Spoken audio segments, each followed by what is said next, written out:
On va parler dans ce numéro de perfection, de recherche de perfection, d'imperfection, de prise de décision.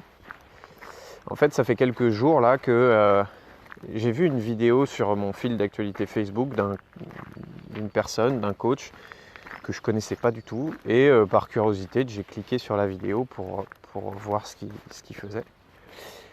Et en fait, j'ai été vachement touché, inspiré par cette vidéo.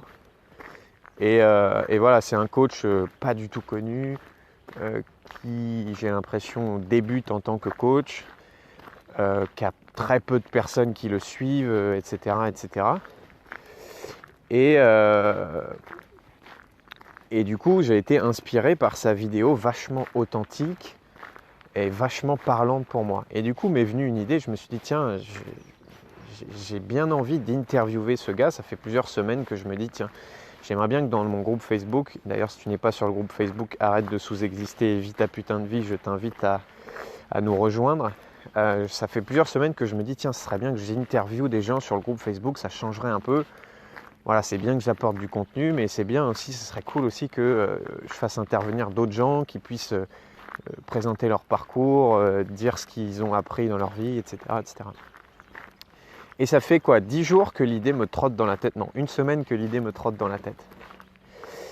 Sauf que derrière cette idée, il y a une petite voix qui vient et qui me dit « Ouais, mais Charles, tu le connais pas trop ce gars. Ouais, mais Charles, t'as vu qu'une vidéo de lui. Ouais, mais Charles, du coup, peut-être ce qu'il a à dire, c'est pas super intéressant. Ou peut-être qu'il va raconter de la merde.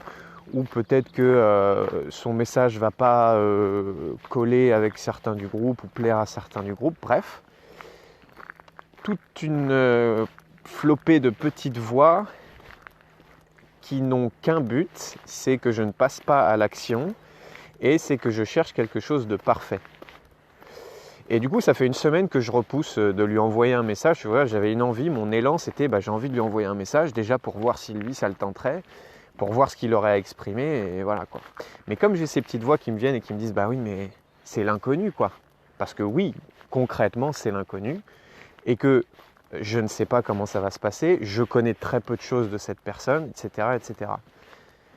Mais ces petites voix, elles sont juste là pour une chose, c'est juste m'empêcher de passer à l'action. Et elles sont nées de mon désir de perfection et de me dire, non, mais si je fais un truc, il faut quand même que ce soit parfait avant que je le fasse. Je ne vais quand même pas faire une interview et prendre le risque que ce ne soit pas comme je le voudrais ou que ce ne soit pas hyper inspirant. Et le problème avec cette mentalité-là, c'est que tant que tu es dans cette recherche de perfection et dans cette aversion au risque, c'est-à-dire tant que c'est pas parfait, je passe pas à l'action, autrement dit, je fais pas grand-chose, en fait, les résultats que tu expérimentes dans ta vie, c'est les résultats de quelqu'un qui passe très peu à l'action et qui recherche la perfection. Et le truc subtil avec ça, c'est que souvent, tu arrives à trouver, entre guillemets, la perfection, puisque le meilleur moyen d'être parfait, c'est de rien faire. Tu prends un crayon, bien taillé, tu le tailles parfaitement avec une belle mine. Si tu veux qu'il reste parfait, surtout n'écris pas avec. Tant que tu n'écris pas avec, il va rester parfait. Par contre, dès que tu vas commencer à écrire avec, la mine va s'user, peut-être elle va se casser, et donc tu n'auras plus l'air parfait. Par contre, tu auras écrit plein de trucs.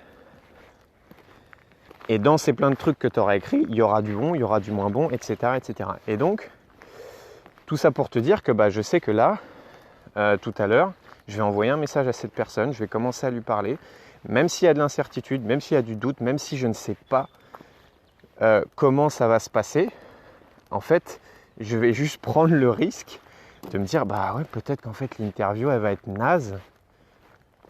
Et après, en fait, après, il va rien se passer, c'est-à-dire que je pourrais toujours trouver une autre personne pour refaire une autre interview qui sera peut-être plus ou moins inspirante, etc., etc. Si je te dis ça, c'est vraiment parce que moi, la recherche de perfection, ça a été tellement ancré en moi pendant des années et que ça a été tellement mon mode de fonctionnement que je suis toujours en train de me soigner en fait.